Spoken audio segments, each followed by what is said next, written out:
bicarakan. Oke, sebelum kita masuk ke materi, ada beberapa yang kita mau lihat ya.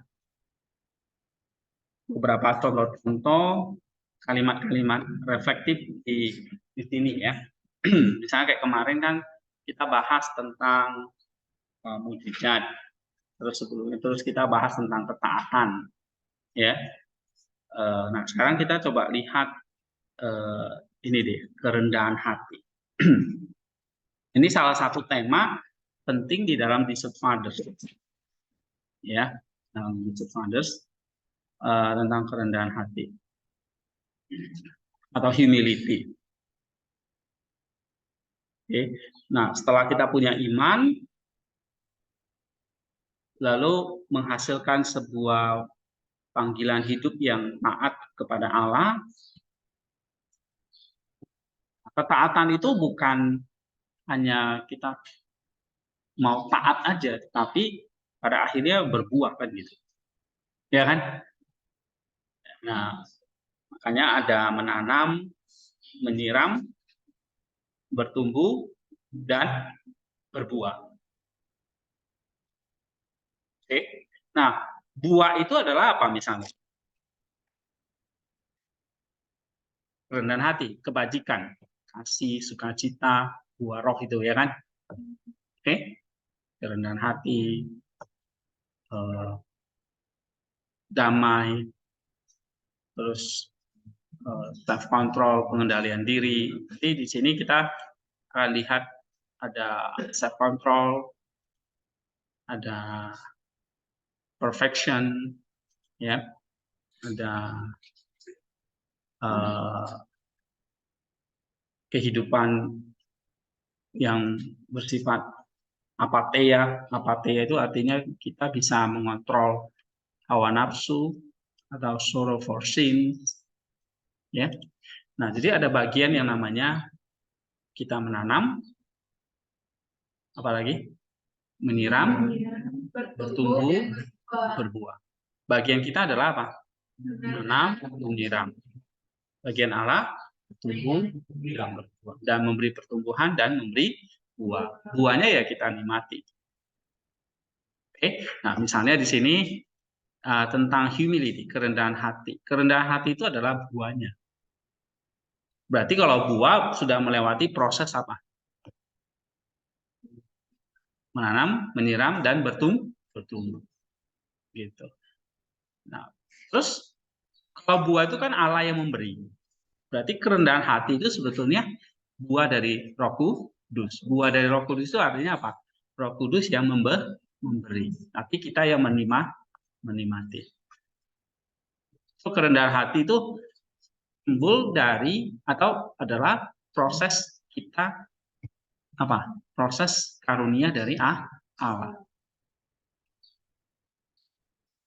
Ya. Nah, tetapi kalau kita lihat di sini kerendahan hati, kasih dan sebagainya itu sudah melewati proses yang namanya apa? Menanam, menyiram dan bertumbuh. Gitu. Ya. Nah, waktu kamu menanam berarti faith yang kamu tanam. Waktu kamu menyiram itu obedience. Seperti kemarin ya, ke berjalan 12 mil untuk menyiram kayu itu. Sampai akhirnya kayu itu bisa berbuah ya kan? Tumbuh dan berbuah. Nah, waktu kamu menyiram itu adalah proses kita obedience. Berarti proses kita menyalipkan, proses kita latihan, proses kita askesis gitu ya. Termasuk praying, doa. So, doa itu is not the fruit gitu ya. Tapi itu hening stillness itu proses kita sedang menyiram apa? Benih tadi. Nah, benih kita apa? Benih itu apa? Faith-nya, imannya. Ya kan? Iman yang ditabur itu benihnya. Benih itu yang ditabur, itu imannya. Nah, imannya itu harus menghasilkan buah yang namanya apa? Kerendahan hati.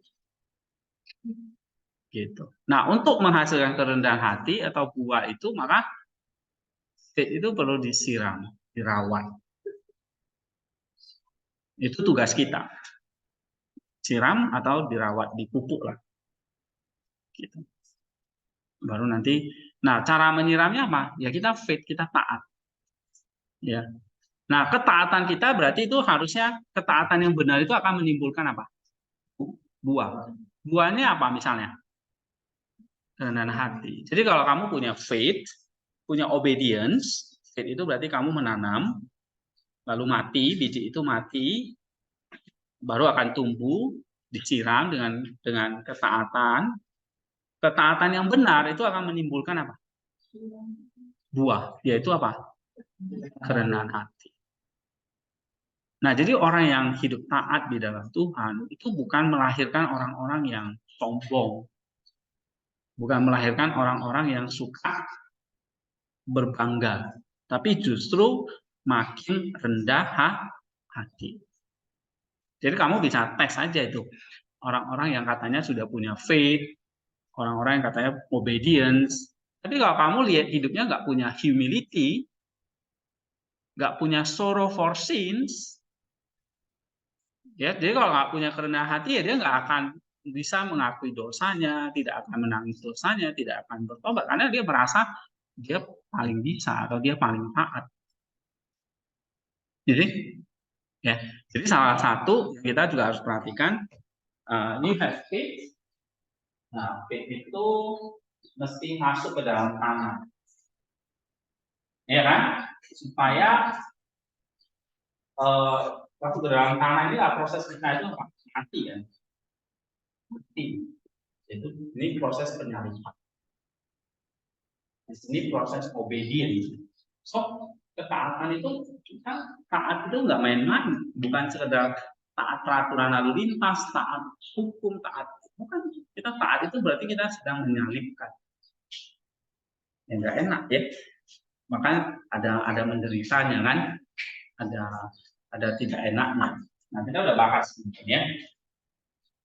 Supaya di dalam tanah ini kan ini kan benih ya kan. Benih itu hidupnya di dalam tanah. Sama seperti kayak ikan hidup di dalam air. Jadi kalau faith ini kan roh gitu ya. Roh itu hidupnya di dalam. Jadi di dalam tanah itu roh itu harus hidupnya di dalam Roh Kudus. Gitu. Seperti ikan hidupnya di dalam air. Roh kita memperoleh kekuatannya di mana?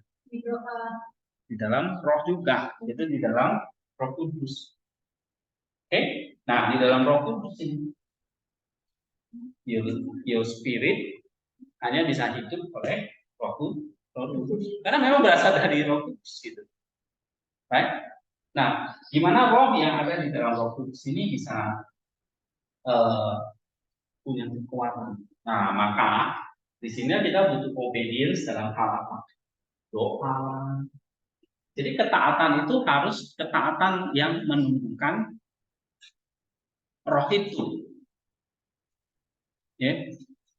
Bukan ketaatan formalitas, tapi ketaatan yang menumbuhkan roh itu atau menumbuhkan ini atau benih ini.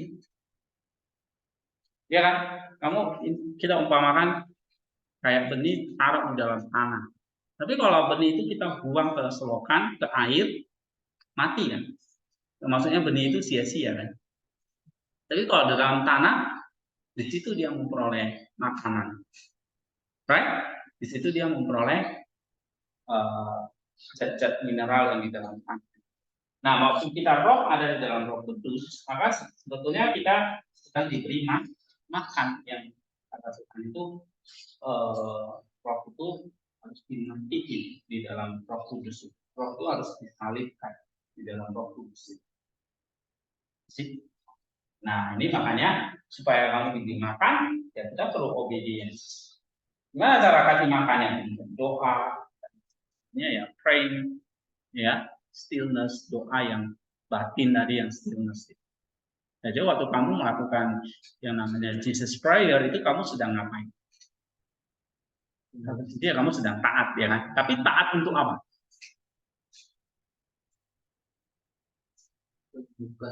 Iya, menumbuhkan rohmu itu, imanmu itu. Paham nggak? Ya kan? Sedang memberi makan roh kita. Nah, tapi untuk melakukan itu kita perlu yang namanya apa? Obedience. Kenapa? Karena untuk misalnya ya, untuk melakukan keinginan roh itu ada musuh nih, ada musuhnya apa? Iya, ada keinginan daging yang mesti kita salibkan. Misalnya kamu diajar berdoa, tapi sisi lain, tubuhmu tuh minta rest, minta santai, minta nonton film Korea dan sebagainya gitu. Iya kan? Atau minta nonton film India, film Korea, ya. Cowok suka yang India kan, kalau cewek yang Korea misalnya gitu. Nah,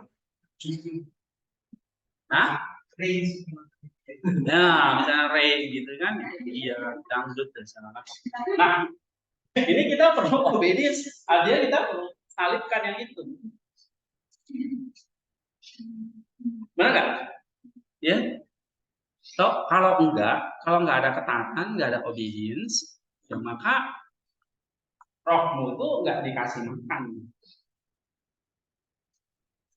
Nah, so this why maka di sini waktu kamu roh dan roh itu kenapa kita di dalam makna itu kok mati? Kata Tuhan itu mati, tapi sebetulnya dalam pengertian mati itu dalam pengertian kita menyalibkan, mematikan atau menyalibkan, mematikan keinginan daging supaya Roh Kudus itu leluasa bekerja memberi pertumbuhan kepada roh kita. Nah, ini yang namanya proses di dalam tanah. Enak memang. Ya. Oke, habis itu apa? Setelah dikasih pertumbuhan, kasih makan, hasilkan kehidupan, pertumbuhan kan di sini kan. Nah, pertumbuhan ya di sini benih ya jadi pohon, jadi tanah. Kelihatan, right? Supaya apa? Menghasilkan buah. Nah, buahnya ini apa? Misalnya, buah ini salah satunya adalah humility, tetap kerendahan. Ini ada kebajikan, kemurahan hati, kasih, sukacita dan sebagainya. This is the fruit. Ini buah. Buah yang berasal dari mana? Roh Kudus. Maka disebut buah Roh Kudus. Buah roh. Kenapa buah roh? Karena Roh Kudus yang kasih. Tapi gimana caranya dia kasih sama roh kita? Kalau kita mau obedience. Kalau nggak obedience, ya taatnya nggak bisa. Kan tadi kita udah kasih kan rumusnya. Ada bagian kita apa? Menyiram tadi kan. Ada bagian Roh Kudus, ada bagian Allah. Nah, jangan lupa itu. Jadi kalau kita nggak bertumbuh, kamu jangan salahin Allah gitu. Atau salahin siapa-siapa. Kamu sendiri yang tidak taat. Ya kan, gitu.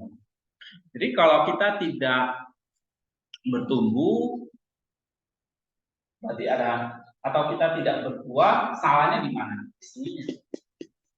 Di sini kita nggak mau obedience, kita nggak mau melakukan namanya proses penyalipan keinginan daging. Nah, sebab itu kita kalau belajar di Church Fathers, nanti ada banyak perkataan-perkataan yang diajarkan. Misalnya kita bagaimana kita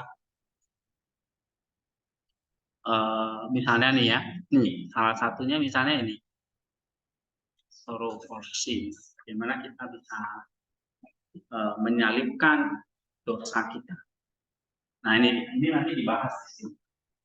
Jadi katalisis ini ada di sini nih, proses obedience ya, penyalipan itu bagian kita nih, ya.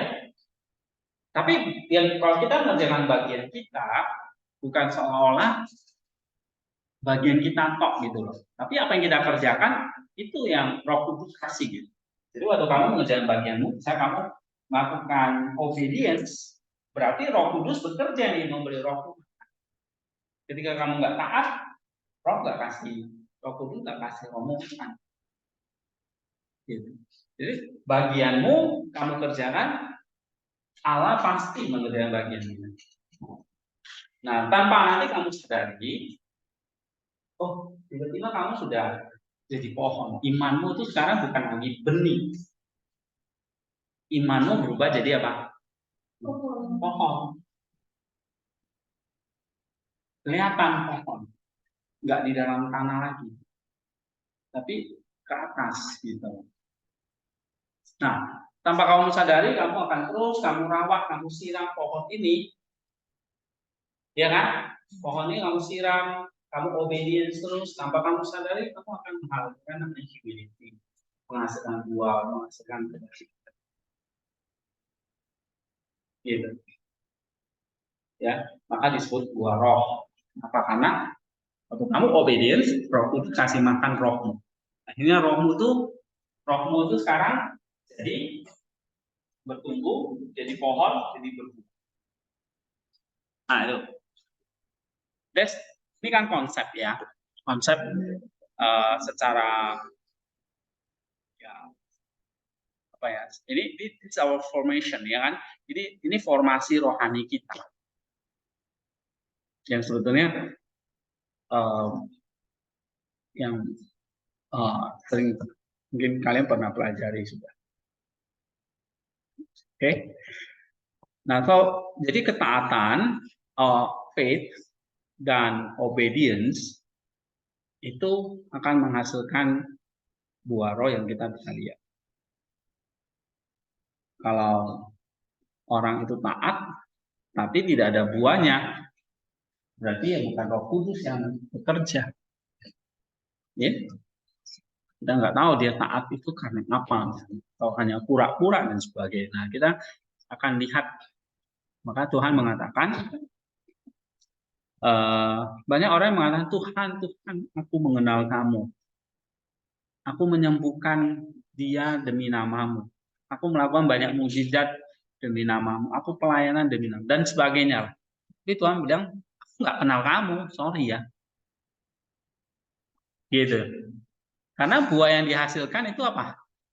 Bukan buah roh, tapi buah daging gitu. Ya, buah yang bersifat daging sebetulnya.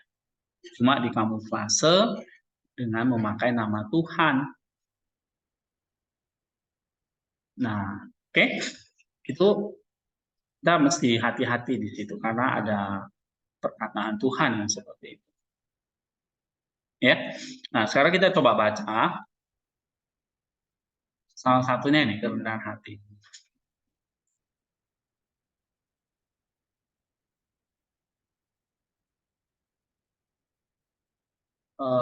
Coba siapa yang kemarin belum baca? Manner ya. Coba baca manner. Kiranya kamu mengenal aku ketika juga mengenal Bapa. Sekarang ini kamu mengenal dia dan kamu telah mulai melihat dia. Dimana semua kelas. Oleh karena itu para penganut deisme tidak mengenal Allah terlepas dari kenyataan bahwa mereka menyandang namanya Deus berarti Tuhan. Dari sinilah kata Deus dan alasan pasti tentangnya. Ya, jadi ada satu penganut namanya deisme yang percaya Allah menciptakan bumi ini. Tapi setelah itu Allah lepas dari segala ciptaannya. Baik itu mau manusia mau mati, mau berdosa, Allah udah gak ikut campur. Nah, banyak nih penganut deisme sekarang ya yang percaya bahwa kenapa kok banyak kejahatan, kemiskinan, perang dan sebagainya ya karena Allah sebetulnya hanya menciptakan dunia ini tapi dia tidak ikut campur lagi. Jadi benar-benar kasih kebebasan kepada manusia. Nah, itu paham deisme ya. Terus tidak ada Allah sejati tanpa anak dan Roh Kudus. Barang siapa percaya pada Allah tidak mengakuinya sebagai Bapa dari anak, tidak percaya Allah yang benar, tidak meyakini Tuhan pribadi. Allah yang benar memberi anak untuk semua orang yang menerimanya diberi pasal supaya menjadi anak Allah, yaitu mereka yang percaya dalam namanya. Mengerti mereka dan mendengarkan setiap doa mereka dengan anak. Itulah sebabnya setiap saudara yang memiliki anak memiliki bapa, dan ia yang tidak memiliki anak tidak memiliki bapa. Dan Allah yang datang kepada Bapa kecuali melalui anak dan tidak menerima apapun dari Bapa kecuali melalui anak. Selain anak tidak ada jalan menuju Allah yang sejati dan ia yang berpikir untuk menciptakannya sendiri akan diperdaya dan tidak akan menerima apapun. Merendahkan hati dan membukanya bagi Roh Kudus, maka dia akan datang menolong dan membimbing kita pada anak dan waktu. Oke, jadi kalau kamu ini ya, udah punya faith. Nah, kata Rasul Petrus, faith ini kan sebetulnya sebuah komposisi. Ya, yang kita tahu benih itu sebetulnya juga asalnya dari Tuhan. Maka kamu punya faith, kamu bisa percaya kepada Kristus itu sebetulnya adalah karunia dari Roh Kudus. Faith itu asalnya dari mana sih? Asalnya dari Allah, dari Roh Kudus. Ya kan? Kepada siapa faith itu? Kepada anak, kepada Kristus yang mati dan bangkit. Nah, lalu dicurahkan oleh Roh Kudus. Ya kan? Coba baca apa? Roma 5 ayat yang kelima. Roma pasal 5 ayat kelima. Roma pasal 5 ayat 5 dan pengharapan tidak dikecewakan. Allah telah dituangkan dalam hati kita oleh hidup dan melanggar. Iya, kasih Allah telah disurahkan dalam kita oleh Roh Kudus. Jadi Roh Kudus mencurahkan kasih Allah itu apa? Kasih Allah itu apa? Pengorbanan Yesus itu kan, keselamatan dari Dia melalui Kristus itu. Nah, itu dicurahkan dalam hati kita, itulah jadi faith. Jadi kalau kamu punya faith, berarti di dalam hatimu punya apa? Iya, punya kasih Allah itu, punya apa? Punya di sini faith itu enggak ini sebuah komposisi dari ada di sini ada Bapa, Anak, Roh Kudus. Untuk misalnya saya kasih benih durian, bibit durian. Maka itu kalau kamu bedah itu ada komposisinya, di situ ada zat-zat yang nanti kalau akan menghasilkan buah durian. Ya kan? Nah, kalau faith kita belah komposisinya itu ada kasih Allah, ada Bapa, Allah itu Bapa, Anak, Roh Kudus yang mengasihi. Yang tadi dikatakan oleh ini ya.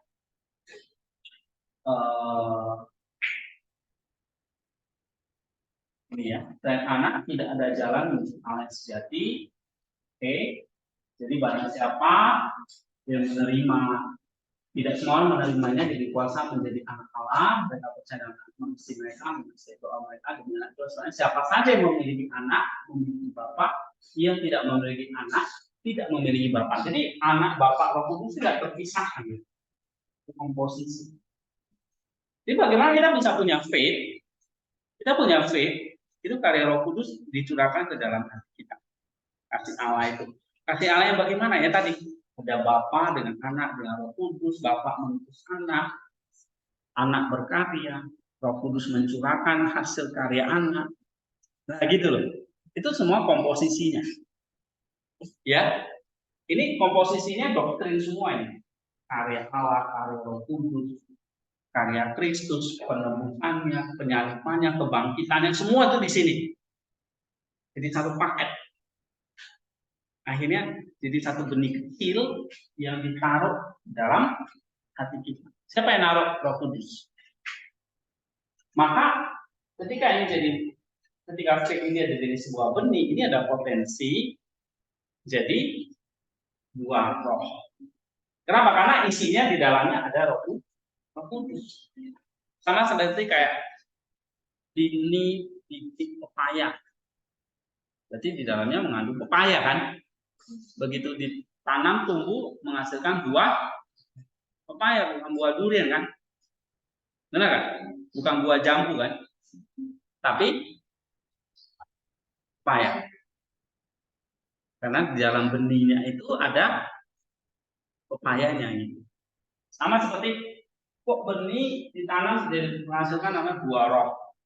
Karena dalam aspek ini ada Roh Kudus. Tapi Roh Kudus yang ada anak dan Roh Kudus yang sudah ada di dalam.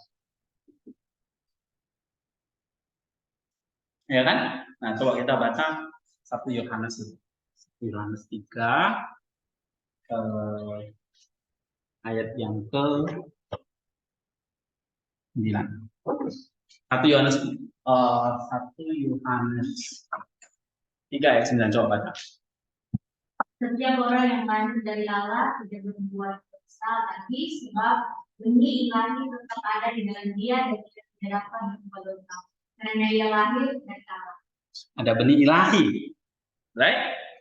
Ada benih ilahi di dalam hati kita. Maka kalau benih itu lahir kan jadi anak kan, benar kan? Sama misalnya benih itu misalnya contohnya benih manusia, sperma dan ovum menyatu. Nah, lahirlah kita gitu. Jadi kalau benih kita ini disebut apa nih? Benih ilahi.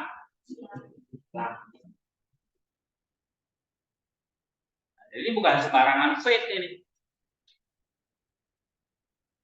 Gitu. Ya, ini ada benih ilahi di dalam. Benih ilahi itu satu komposisi dari Bapa, Anak, dan Roh Kudus. Ya, jadi kalau kita mengatakan siapa memiliki anak, dia memiliki Bapa. Siapa memiliki Bapa, dia memiliki anak. Nah, sekarang gini, bagaimana supaya ya ini dikatakan selain anak tidak ada jalan untuk Allah yang sejati, dan yang berpikir untuk menciptakannya sendiri akan diperdaya dan tidak akan menerima. Merendahkan hati dan membukanya bagi Roh Kudus, maka dia akan datang menolong dan membimbing kita pada anak dan Bapa. Nah, sekarang bagaimana supaya Roh Kudus itu menanamkan benih ilahi di dalam hati kita? Kita buka hati, kita merendahkan diri, gitu. Kita merendahkan diri. Kita ibaratnya kayak membuka pintu, Roh Kudus itu naruh benih ilahi. Jadi benih ilahi itu isinya apa? Kasih Allah. Kasih Allah itu isinya apa? Kasih Allah itu isinya apa? Bapa mengutus anaknya untuk berinkarnasi, mati, disalibkan, bangkit. Itu kasih Allah. Ya kan? Lalu Roh Kudus ngapain? Mencurahkannya. Mencurahkannya jadi apa? Jadi iman. Jadi benih ilahi. Oke? Ada pertanyaan? Nah, jadi kalau faith ini adalah sebuah apa? Komposisi dari apa? Bapa, Anak, Roh Kudus yang bekerja mengasihi kita. Yes.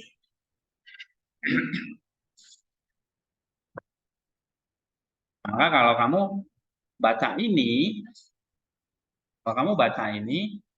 ya, kamu mengenal aku, kamu pasti juga mengenal Bapa. Kamu mengenal dia, kamu telah melihat dia. Jadi Bapa, Anak, Roh Kudus itu nggak bisa dipisahkan. Karena satu komposisi tadi yang menyatu di dalam iman kita. Nah, ini konsep yang kita mesti pahami ya. Nah, bagaimana untuk menerima iman itu? Bagaimana kita bisa menerima benih ilahi itu? Ya kita membuka diri, namanya merendahkan hati, membuka hatimu untuk terima. Oke? Nah ini tentang humility. Humility memang itu adalah buah dari Roh Kudus. Ya. Tapi sekali lagi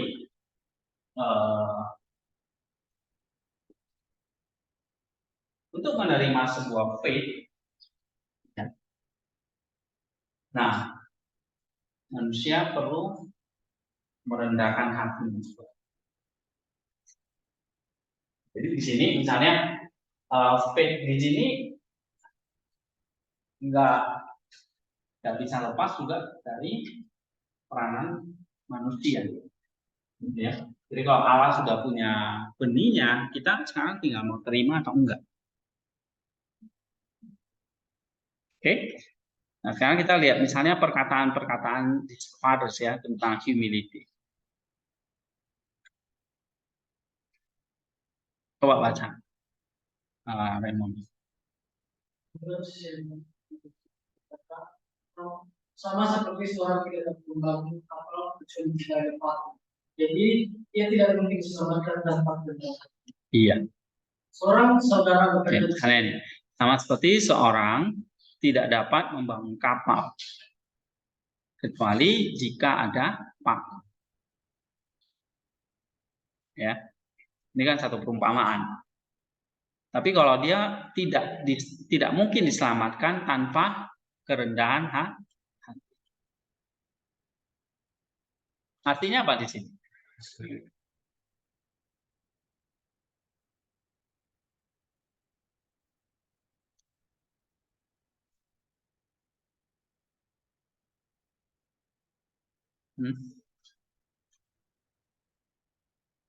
Walaupun nanti faith itu menghasilkan kerendahan hati, tapi kamu lihat di sini, kerendahan hati itu juga diperlukan untuk memupuk atau menghasilkan faith itu lagi. Jadi ini sebetulnya satu lingkaran yang saling mengisi. Ya. Jadi faith, obedience, tumbuh menghasilkan kerendahan hati. Kerendahan hati itu makin membentuk, memberi kesuburan kepada imanmu. Sehingga kamu makin rendah hati, makin taat, menghasilkan humility lagi, menghasilkan faith lagi. Jadi ini kayak semacam satu siklus ya. Misalnya kayak ini, Bapak, ya, Bapak, Roh Kudus, Bapak,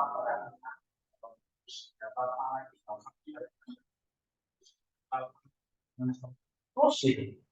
Lingkaran kasih nggak pernah berhenti. Oke, that's our life juga seperti itu. Oke, ditanam mati, bertumbuh, menghasilkan buah, kembali membuat menghasilkan benih itu ditanam lagi, bertumbuh lagi, terus gitu. Kayak apa contohnya? Kayak kita nanam buah padi lah. Nanti tanam menghasilkan padi itu nanti menghasilkan buah, ya kan? Buah padi dari buah padi itu akhirnya dibenih lagi kan? Jadi benih kita tanam lagi, menghasilkan padi lagi. Padi nanti jadi benih lagi, benih ditanam jadi padi lagi, terus gitu. Right? Nah, our life is like a cycle like that. Jadi misalnya faith, tanam, tumbuh, menghasilkan buah jadi benih lagi, terus gitu. Ini sebuah adalah satu lingkaran seperti Bapak. Nah, tadi di atas dikatakan kalau kamu punya Bapak, berarti punya anak berarti punya Roh Kudus. Punya Roh Kudus berarti punya Bapak. Terus gitu. Ya. Jadi kamu nggak bisa diselamatkan tanpa kerendahan hati. Gimana bisa diselamatkan kalau kita nggak punya kerendahan hati, nggak ada buahnya. Jadi kalau ditanya buah dulu atau benih dulu, ayam dulu atau telur dulu? Ya. Ya, sampai sekarang nggak bisa jawab ya. Sebenarnya ayam dulu atau telurnya dulu? Jadi kalau gitu Kerendahan hati dulu atau iman dulu?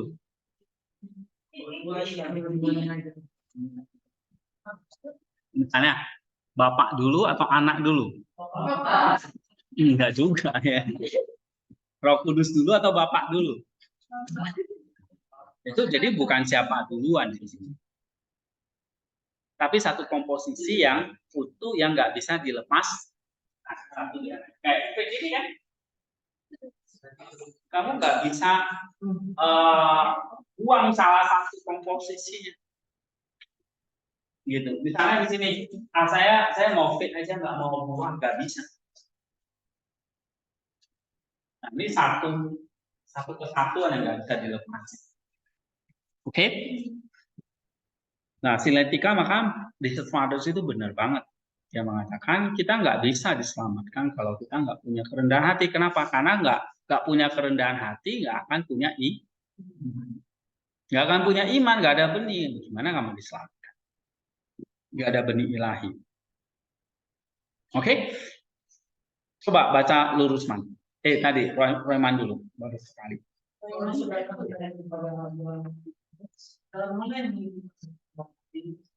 tua itu berkata, dalam kerendahan hati adalah ini mengenai diri, doa, dan menganggap diri kita lebih rendah. Nah, artinya apa ini? Ada seorang bertanya kepada Abah Titus, ya kan? Jalan mana menuju kerendahan hati? Kerendahan hati itu adalah pengendalian diri, doa, menganggap diri kita lebih rendah dari semua makhluk. Nah, tadi kalau kamu lihat di sini, pengendalian diri itu di bagian mana? Di area obedience ya. Kamu taat, ada penyalipan ya harus ada pengendalian diri, ada doa, benar? Nah, dan menganggap diri kamu lebih rendah dari semua makhluk. Di sini, ya. Jadi kalau kita mau menghasilkan humility, di sini kita katakan harus ada pengendalian diri, doa, dan sebagainya. Jadi kalau misalnya kita nggak akan punya kerendahan hati kalau nggak ada doa. Berarti kalau nggak ada doa, nggak ada kerendahan hati, nggak ada kerendahan hati, nggak ada iman. Berarti nggak ada doa, nggak di sini. So, semua satu komposisi, gitu ya. Komposit gitu. Jadi kalau misalnya di sini ada bapak, ada anak. Kalau nggak ada roh, ya nggak ada bapak, nggak ada anak. Ada anak, nggak ada anak, ada bapak dan roh, nggak ada juga. Gitu. Karena apa? Bapak nggak mungkin ada tanpa anak dan rohnya. Kalau nggak ada roh, ada bapak nggak ada. Gitu. Nah, misalnya nih, kalau kamu nggak ada doa, nggak ada obedience, kamu punya faith nggak? Nggak ada juga. Kamu punya kerendahan hati nggak? Nggak ada juga. Kamu nggak ada kerendahan hati, punya faith nggak? Generasi ini Pak. Maksudnya tahu nggak sih? Kalau kamu nggak punya humility, punya faith nggak? Nggak punya kan? Tapi kalau kamu nggak punya doa, punya pengendalian diri, punya kerendahan hati, nggak punya. Kalau nggak punya kerendahan hati, punya faith, nggak juga. Kalau kamu nggak punya faith, punya doa, nggak juga. Tapi kalau kamu nggak punya doa, punya kerendahan hati, nggak kan? Kalau nggak punya kerendahan hati, nggak punya faith kan? Jadi kalau kamu nggak punya doa, nggak punya diri, nggak obedience, kamu diselamatkan nggak? Nggak juga. Oke, jadi semua satu komposisi yang kita nggak bisa lepasin satu dengan yang lain. Ya, maka Tuhan mengatakan, kamu nggak bisa menaati hukum Taurat itu dengan sempurna. Karena ada satu iota saja kamu nggak taat, kamu nggak diselamatkan. Gitu. Jadi kalau hukum Taurat itu begitu perfect, apalagi kasih karunia Allah, ya kan? Oke, apalagi keselamatan kita. Jadi ada satu titik aja kita nggak kerjakan, itu kita sudah gagal gitu. Ya. Sudah gagal. Karena seperti Tuhan Yesus bilang, ada satu iota saja. Iota itu adalah huruf paling kecil di dalam abjad Yunani. Maksudnya iota itu. Ya. Tanda titik gitu ya, tanda koma di atas. Nah, di bawah itu ya, misalnya di alfa itu kan ada koma gitu ya, itu namanya titik iota itu. Nggak ada itu aja, itu runtuh semua. Ya. Jadi kalau kita nggak punya kerendahan hati, kamu nggak diselamatkan.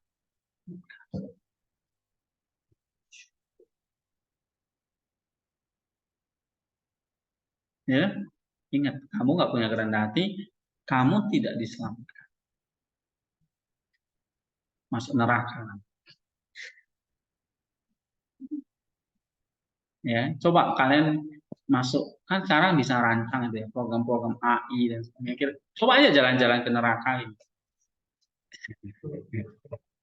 Kan sekarang ada pakai itu ya, kamera virtual apa ya. Jalan-jalan ke neraka ada itu. Oke, kita nggak bahas itu. Sekarang ini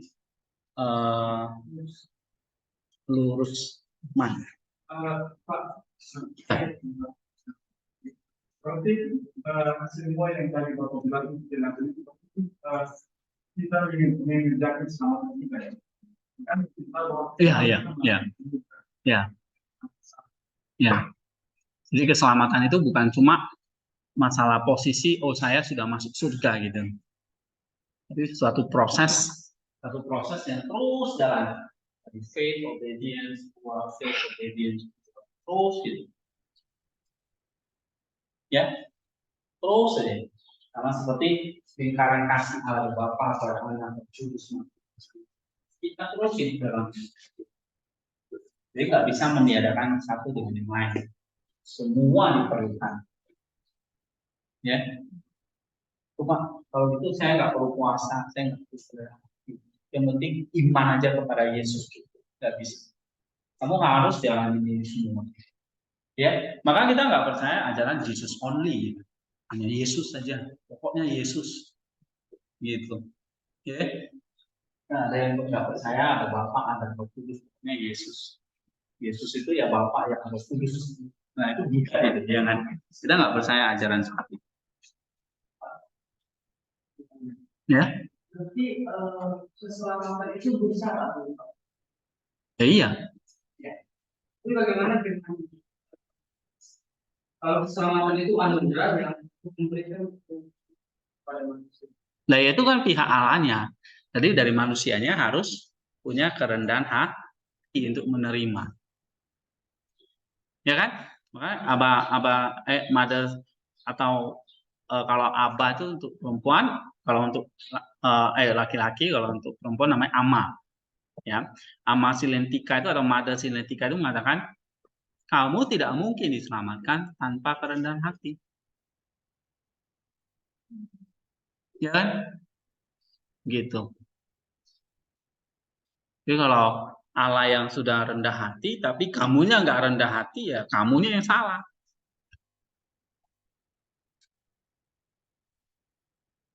Ya kan? Nah, kamu punya humility nggak? Kalau kamu nggak, ya kamu nggak diselamatkan. Masuk neraka. Oke. Baca lurus, Mas.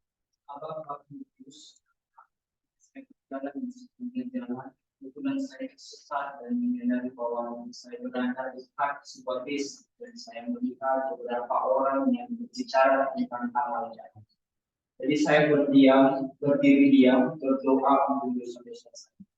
Kemudian lihatlah seorang malaikat menggunakan pedang dan dia berkata kepada saya, Pak Putri, semua orang yang menghakimi saudara mereka binasa oleh pedang.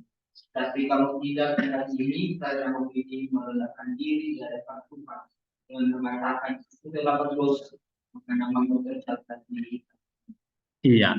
Apa artinya? Coba hubungkan tadi dengan kerendahan hati.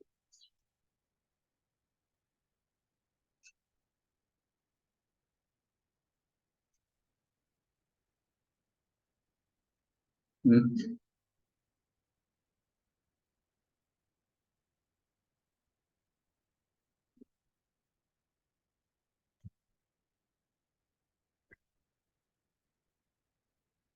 Ya, Nur Rusman, gimana? Apa kalimat refleksimu?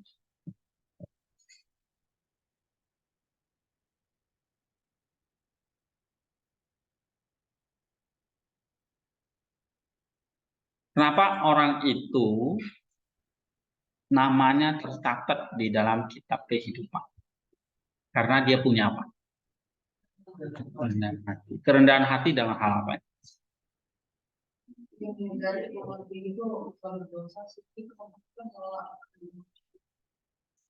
sesuatu yang mengatakan itu bahwa dia itu merasa bahwa dia itu tidak pantas dan salah berdoa. Jadi makanya namanya Dia butuh Allah, ya kan? Oke. Ya, dia merendahkan diri di hadapan Tuhan, mengatakan aku telah berdosa. Berarti kalau dia mengatakan aku telah berdosa, sebetulnya dia membutuhkan apa sih? Pengampunan, anugerah Tuhan. Tapi kalau kayak Gunawan sok-sok ya, Tuhan yang rendah hati, aku nggak perlu lah anugerah Tuhan. Nggak, kamu nggak rendah hati, kamu nggak akan diselamatkan. Jadi memang bersyarat. Anugerah itu bersyarat. Siapa bilang anugerah itu 100% free? Ya free-nya dari Allah. Tapi buat kamu harus menerimanya. Jadi keselamatan itu ya bersyarat, kondisional. Ya.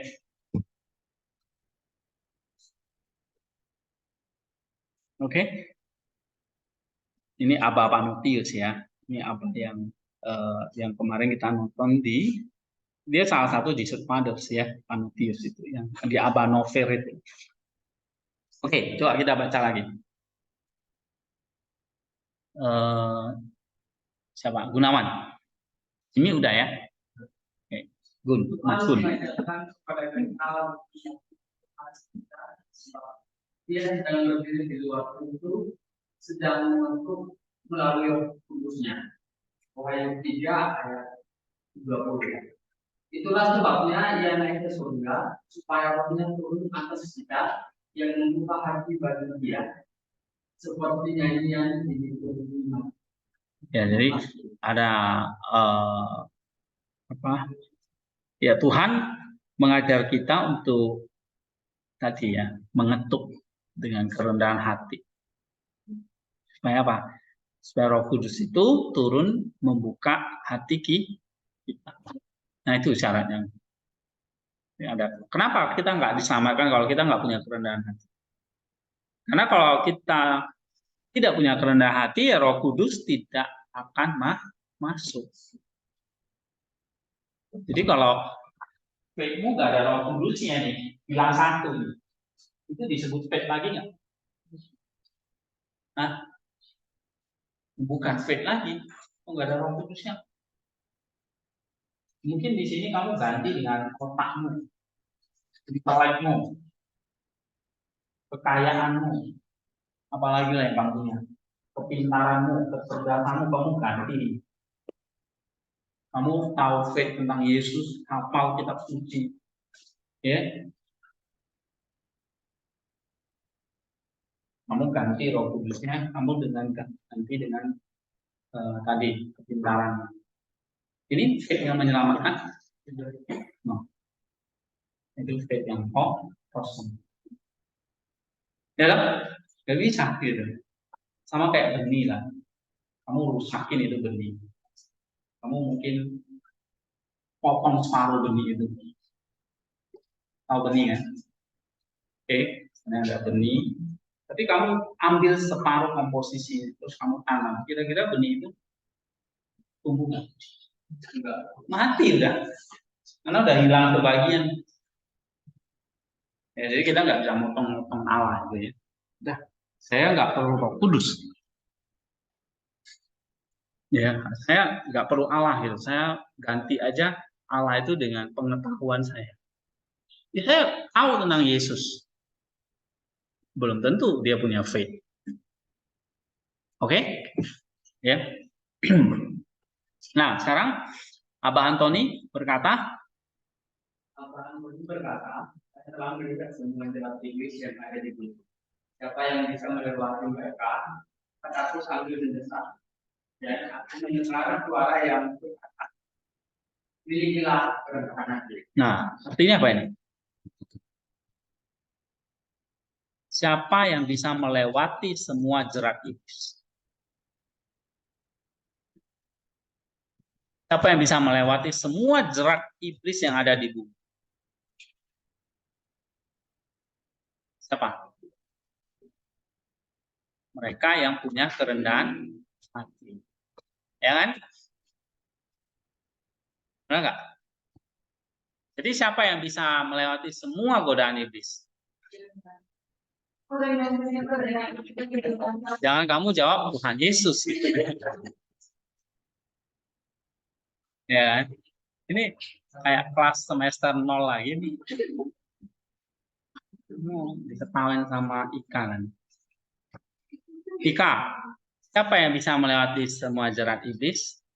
Orang yang memiliki kerendahan hati. Udah pintar.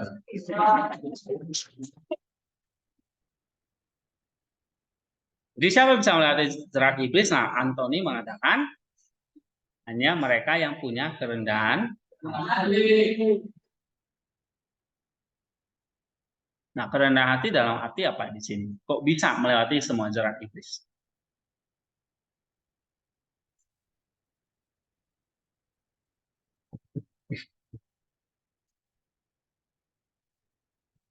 Hmm?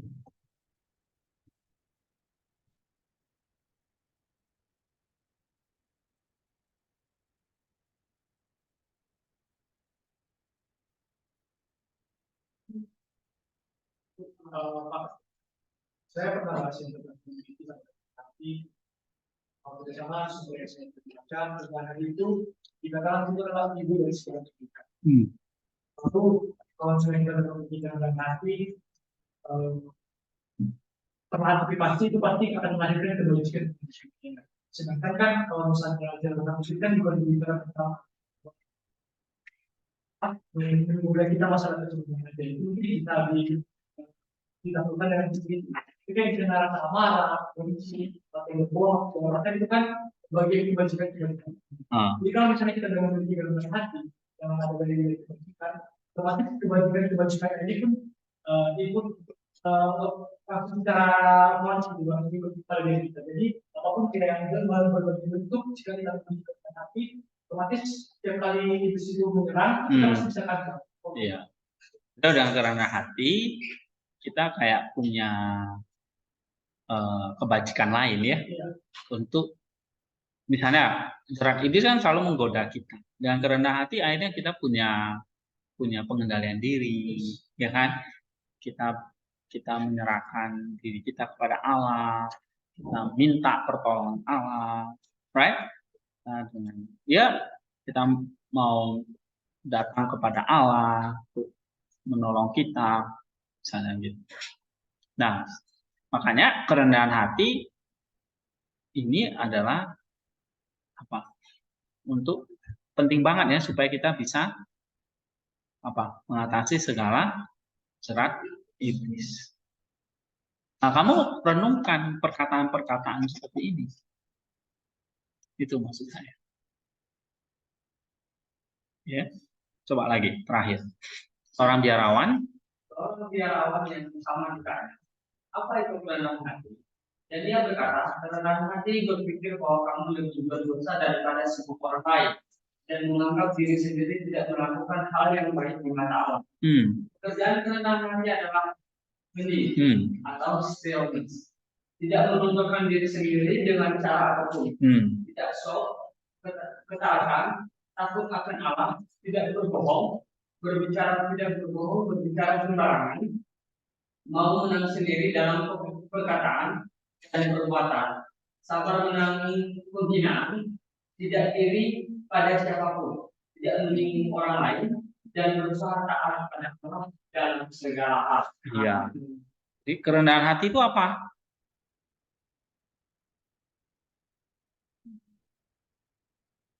Kerendahan hati itu apa? Ya bisa disimpulkan ya semuanya kita. diborong sama dia. Ya kan? Kerendahan hati itu apa ya? Kamu percaya kepada Allah. Kerendahan hati itu apa ya? Kamu taat. Kerendahan hati itu apa? Ya kamu taat supaya bisa bertumbuh. Terus apalagi di situ. Kerendahan hati itu apa? Ya kamu takut akan Allah. Kerendahan hati itu apa? Punya pengendalian diri. Kerendahan hati itu apa? Tidak menganggap dirimu lebih baik dari orang lain. Kerendahan itu apa? Hening, stillness. Ya semua di sini. Jadi satu-satu gitu. Ya kan? Nah makanya Mother Sinetika itu benar ya. Kok dia bisa ngomong begini? Tanpa kerendahan hati kamu nggak bisa diselamatkan. Karena tadi kerendahan hati itu berarti kamu percaya pada Allah, tidak mengandalkan dirimu sendiri. Ya kerendahan hati kamu hening. Kerendahan hati itu kamu tidak sombong, tidak menganggap dirimu lebih suci dari semua orang. Kamu menganggap dirimu lebih berdosa, ya kan? Kamu menganggap dirimu tidak lebih baik. Oke, tidak menonjolkan diri, tidak sok, tapi taat, obedience, takut kepada Dia, tidak berbohong, tidak berbicara sembarangan, tidak egois atau menang sendiri, ya baik itu dalam perkataan, perbuatan. Karena itu apa? Berarti sabar dalam menanggung segala penderitaan, penghinaan. Karena itu apa? Tidak iri, tidak menyinggung orang lain, tapi berusaha taat pada Allah dan Rasul. Itu.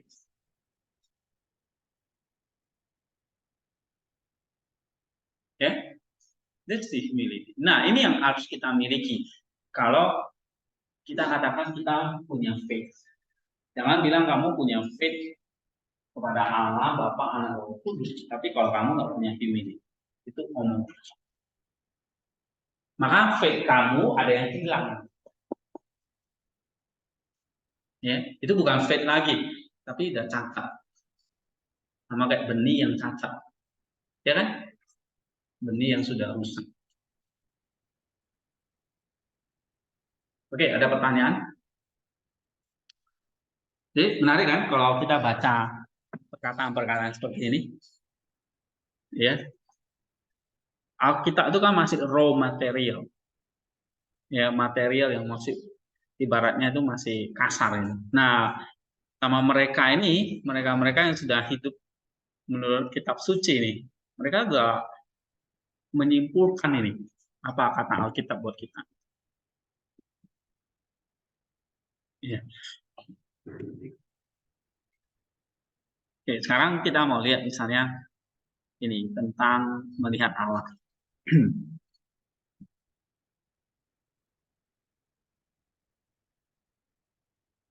Baca lagi Boyman. Ini ya, melihat Allah dan apapun ya.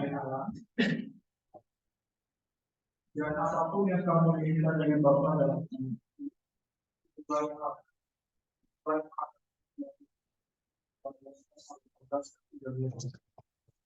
dengan sebuah janji yang kita, tetapi betapa sedikit orang yang menyadarinya. Kita jarang mengingat firman ini.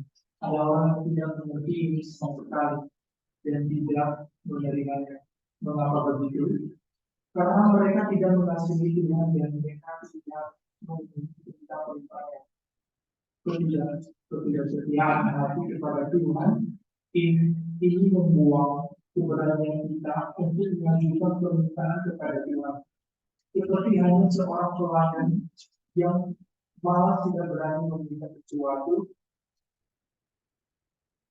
malas tidak berani meminta sesuatu kepada Tuhannya, karena dia tahu bahwa dia tidak pantas mendapatkan belas kasihan dari Tuhannya.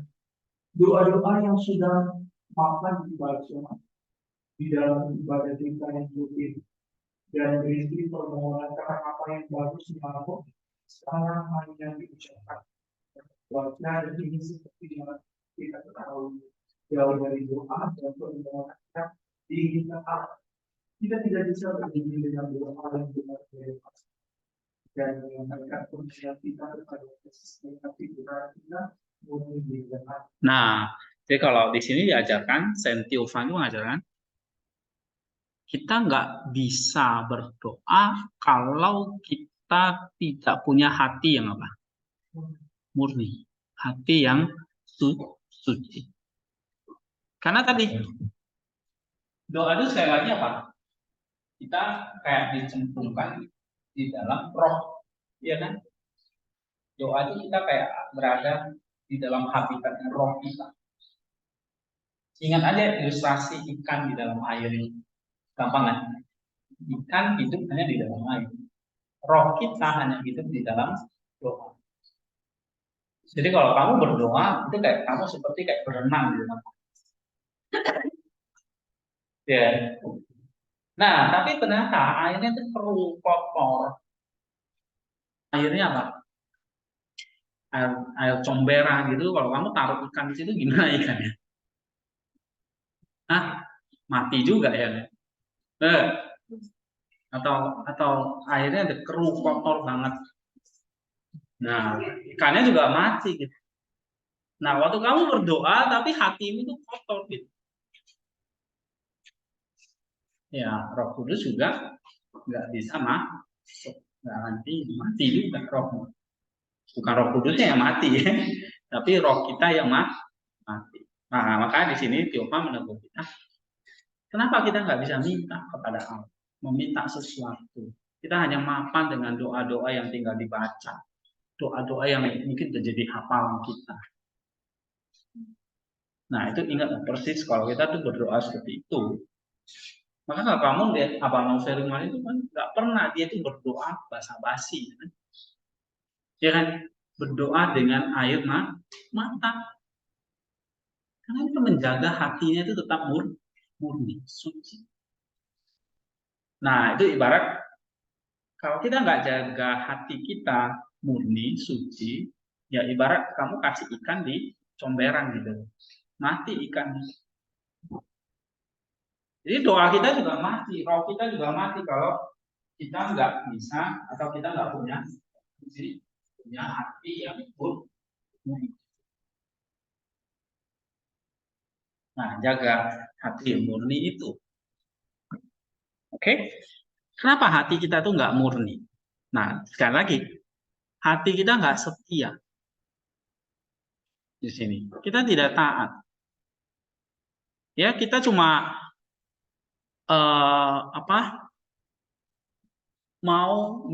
mau belas kasihannya, tapi kita nggak mau taat. Jadi kalau sama orang-orang seperti itu ya, mohon belas kasihan Allah, yang mohon belas kasihan Allah, mohon anugerah Allah, tapi nggak pernah obedience, nggak pernah mengerjakan ketaatannya itu, nggak pernah menghargai anugerah Allah itu. Ya orang, maka tadi kalau amal sendiri kan dia nggak punya kerendahan hati, jauh ya orang seperti itu. Ya kan, nggak usah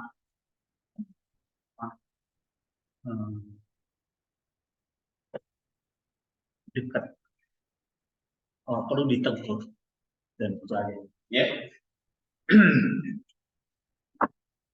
Oke, sekarang kita lihat Abah Zeno. Sekarang ini perkataan Bapak Padang Gurun ya. Baca Eka Kurniawan. Abah Zeno, salah seorang bapak Padang Gurun berkata, jika seseorang yang diinginkan Tuhan kita mendengar doanya, maka sebelum dia berdoa untuk keinginannya, bahkan untuk jiwanya sendiri, dia berdiri dan menurunkan tangannya ke arah Tuhan. Dia harus berdoa dalam sepenuh hati di melalui tindakan ini Tuhan akan mendengar sifatnya. Oke. Jadi kalau kita mau doa kita adalah doa tadi yang menghidupkan roh kita, maka tadi hatinya harus bersih. Ya kan? Hatinya harus bersih. Kayak kita kalau mau taruh ikan di dalam air, ya air yang bersih dong. Jangan kamu kasih air kotoran gitu. Nah, gimana di sini Abah Zeno gimana kita supaya punya hati yang bersih atau jiwa yang bersih? Satunya apa? Kekotoran itu misalnya apa? Kekotoran dari hati itu paling umum apa? Iya ya, Abah Zeno ngomong apa ini? Membenci. Jadi kalau kamu masih punya kebencian, punya iri hati, masih punya musuh, kamu nggak bisa berdoa.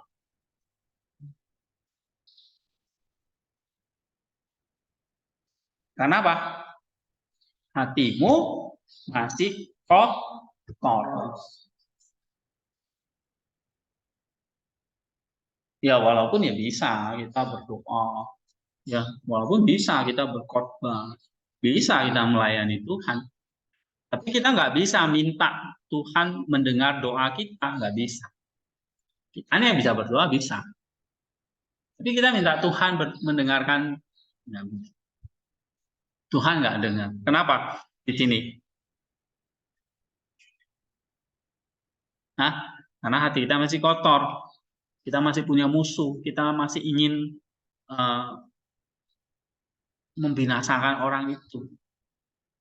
Kita belum bisa ngampuni dia dan sebagainya. Ya kan? Nah, di sini mungkin atau bukan mungkin lah ya, mungkin setiap kita pasti punya sesuatu kekotoran-kekotoran di dalam hati. Tidak itu dengan sesama, dengan orang ataupun dengan satu hal gitu ya, satu momen dalam hidup kita yang selalu mengganjal itu jadi seperti kayak musuh di dalam hati kita. Nah, maka di sini Zeno menasihatkan doamu nggak akan didengar sebelum kamu berdoa penuh hati untuk musuh-musuh. Ini maksudnya apa? Ini untuk membuang kebencian. Supaya apa? Kamu punya hati yang bersih. Nah, di situ nanti Roh Kudus akan bekerja.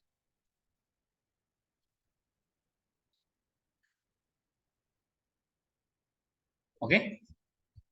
Ya, kita lanjut. Coba baca. Krisman. Ada kisah yang menarik dari Abah Misarius, lagi dikatakan tentang Abah Makarius.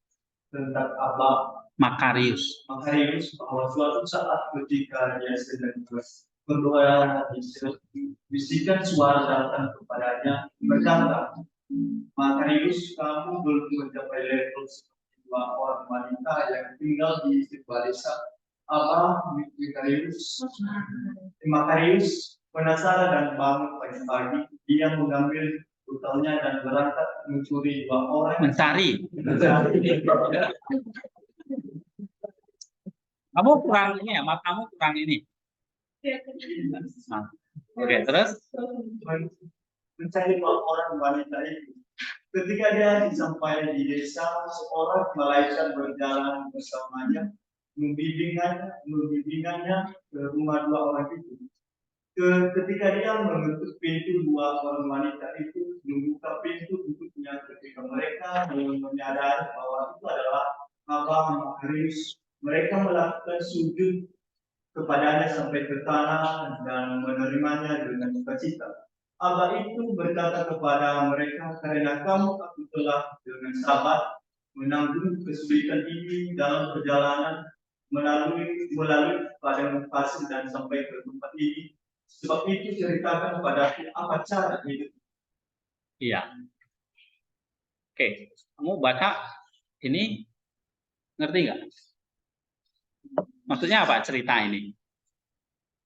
Hubungannya tadi berdoa melihat Allah tadi.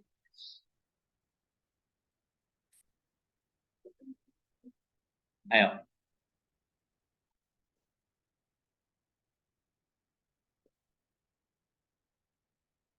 Jadi Abah Makarius, suatu saat dia kan sedang berdoa di selnya. Lalu ada suara yang datang berkata, Makarius, kamu belum mencapai level seperti dua orang wanita yang tinggal di sebuah desa. Makarius pun penasaran ya kan. Lalu dia cari dua orang wanita. Sampai di desa, ya kan, dia dibimbing sama malaikat gitu ya. Dia ketemu wanita itu, dia masuk ke dalam rumahnya. Oke. Nah, baru Abah Makarius itu sampai apa? Benar yang dikatakan malaikat ini. Dia sampai sujud. Oke. Melakukan bukan ya. Dua orang itu buka pintu, mereka menyadari bahwa itu adalah Abah Makarius, maka dua orang wanita itu apa? Sujud di hadapan Abah Makarius.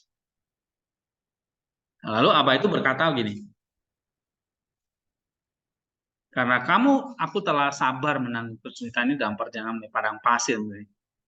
Oleh itu, ceritakan padaku, kenapa level rohaniku tuh lebih tinggi dari aku? Dia penasaran. Apa sih cara hidupmu? Ya. Nah, lalu di sini dikatakan, tapi dua orang wanita itu tuh ingin menyembunyikan cara hidup mereka. Ya. Lalu dikatakan, mengapa Abah bertanya tentang cara hidup kami yang cemar? Lalu Makarius minta pengampunan mereka, dia berkata, tolonglah ceritakan sama aku, jangan sembunyikan. Ya, karena Allah telah mengutus aku. Nah, lalu akhirnya pun mereka cerita, ya, dia katakan gini, maafkan kami, Abah kami. Kami berdua, dua orang wanita itu ya, adalah dulu orang asing satu sama lain, tidak saling mengenal. Tetapi dengan kesepakatan bersama, kami bertemu, telah hidup sebagai saudara gitu ya. Lihat, sudah 15 tahun sekarang kami tinggal di rumah ini. Dan tidak ingat bahwa kami pernah bertengkar satu sama lain. Atau salah satu dari kami pernah mengatakan yang jelek kepada orang lain. Nah, ini aja udah sulit kita lakukan kan.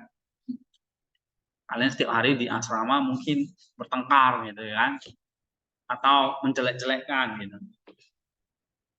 Itu aja udah membuat kita nggak bisa berdoa. Karena tadi, kalau kita bertengkar, jelek-jelekan orang, ya hati kita udah kotor sebetulnya.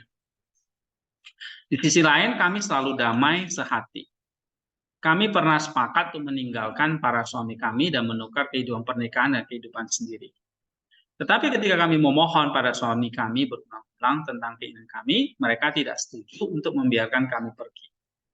Ketika kami tidak mencapai tujuan kami membuat perjanjian di antara kami sendiri. Dan Tuhan, bahwa sampai hari kematian kami, mulut kami tidak akan berbicara hal-hal dunia. Tapi kami akan mengarahkan pikiran kami kepada Tuhan dan orang-orang kudusnya setiap saat, dan akan mengabdikan diri kami tanpa henti untuk berdoa, berpuasa, dan berbuat kebajikan.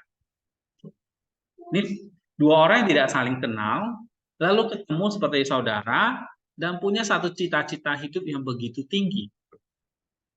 Apa? Mengabdikan diri untuk berdoa, berpuasa, dan berbuat kebajikan. Lalu Abah Makarius mendengar cerita ini, dia berkata apa? Sungguh benar, bukan nama biarawan, orang awam, atau perawan, atau istri dan suami, tapi hati dan perbuatan yang penuh kasih yang dicari Allah. Dan dia berikan Roh Kudusnya kepada semua orang ini. Dan setelah Abah Makarius mendapat berkat dari pertemuan dengan kedua wanita itu, dia kembali ke selnya, bertepuk tangan, ya, dan berkata, aku belum berdamai dengan saudara-saudaraku seperti dua wanita awam ini saling memiliki satu sama lain. Nah, gitu. Jadi Abah Makarius ya berdoa, tapi dia belum pernah berdamai dengan orang-orang yang mungkin pernah dia sakiti. Nah, itu percuma. Ya kan? So, bagaimana kita punya hubungan yang harmonis dengan orang lain itu penting. Supaya doa-doa kita dijawab sama Tuhan gitu. Ya, ada dalam cerita di Alkitab kan? Atau perkataan Tuhan, sebelum kamu mengampuni sesamamu, ya, kamu tidak bisa berdoa. Jadi, sebelum kamu berdoa, kamu kembali dulu, ampuni dia, baru kamu datang lagi berdoa. Itu di mana itu? Di Matius pasal berapa? Kita ingat nggak ayatnya? Ya. Nah, ini yang sama dialami Makarius itu. Bagaimana relasi tadi dikatakan ya, Makarius, level rohanimu belum setinggi dua wanita yang awam.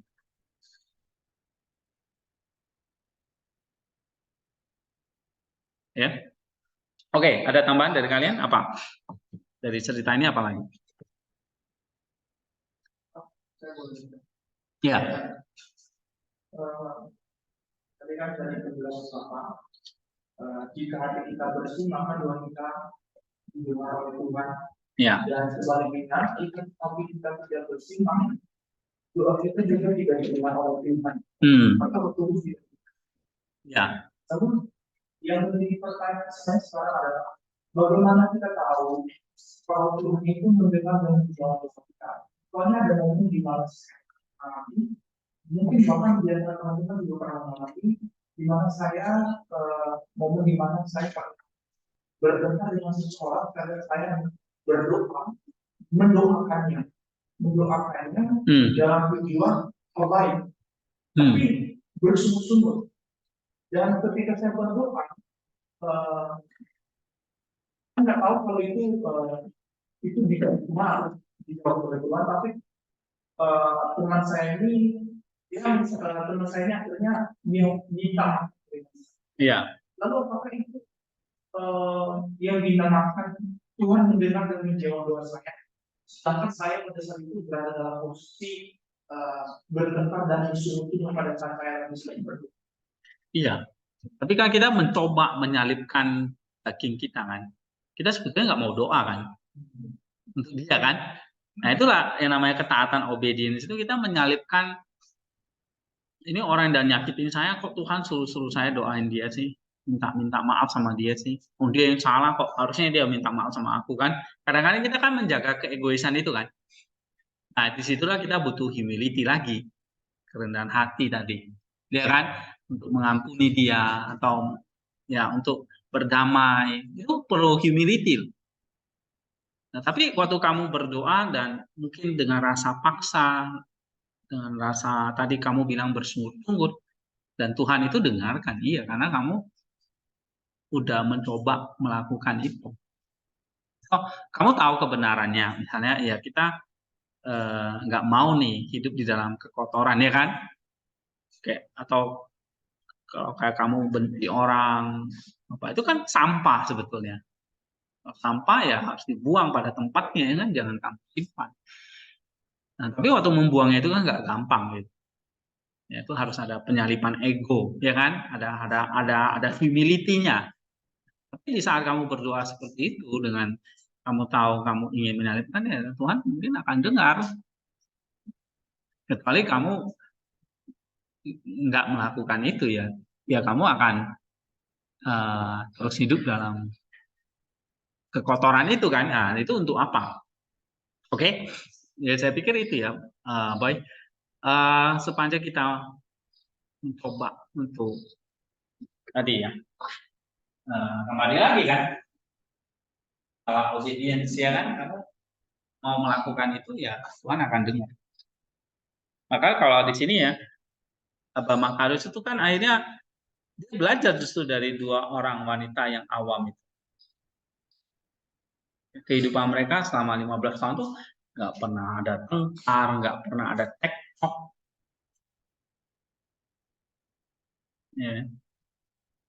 Nggak ada pernah, makan mereka tuh punya komitmen untuk hidup sama-sama gitu ya, cuma suami mereka nggak izinin gitu. Mulut kami nggak pernah bicara hal-hal duniawi yang mungkin mulut kita sering dipakai ngomong apa sih, nah, itu hati-hati ya.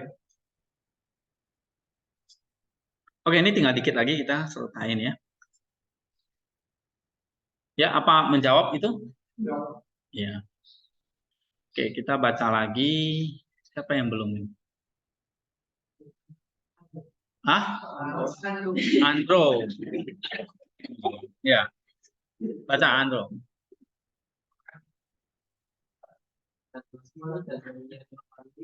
Dan lagu-lagu ini akan mengusir godaan malam Tapi dia yang bangga akan prestasinya dan pergi tidur sedang menenun jaring-jaring dosa. Nah, seorang yang terus berjaga-jaga, bermasmur, nyanyian rohani, lagu-lagu him akan mengusir godaan malam.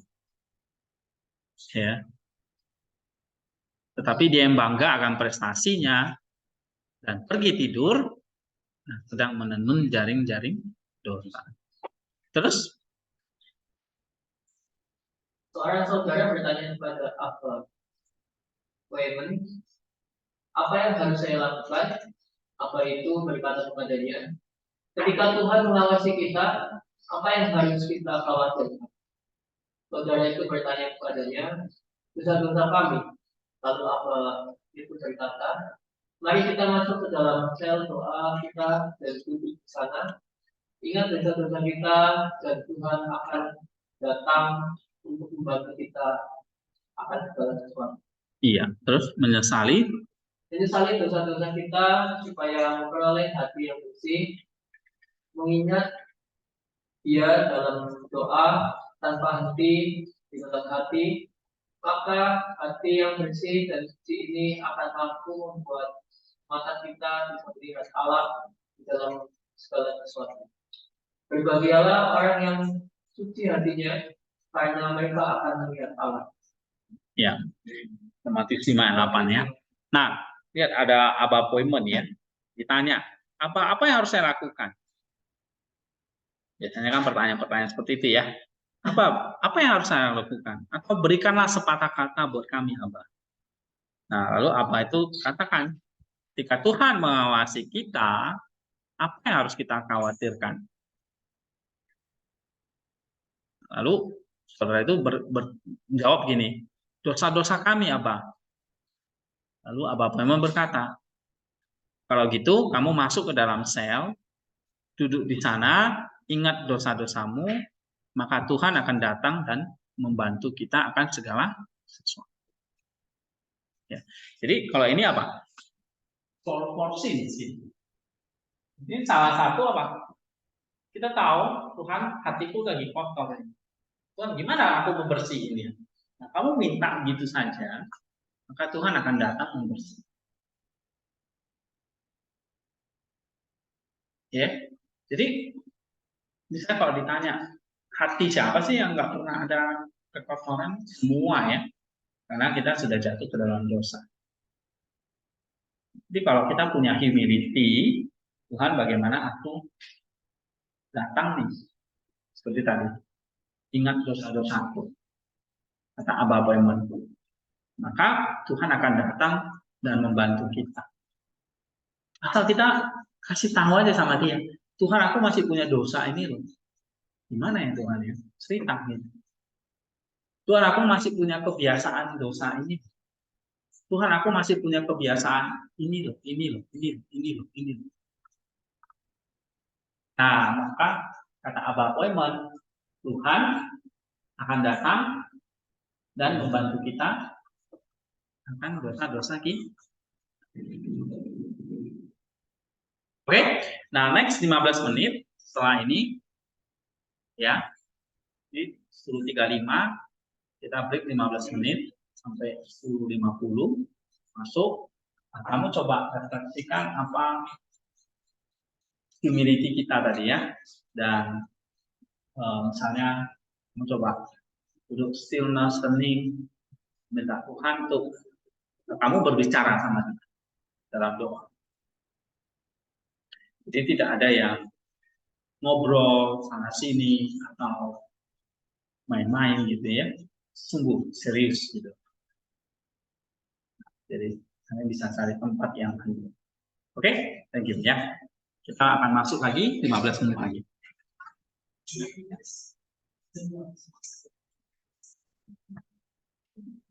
Ya, yang online nanti kita masuk lagi ya. Kalian kerjakan apa yang saya suruh.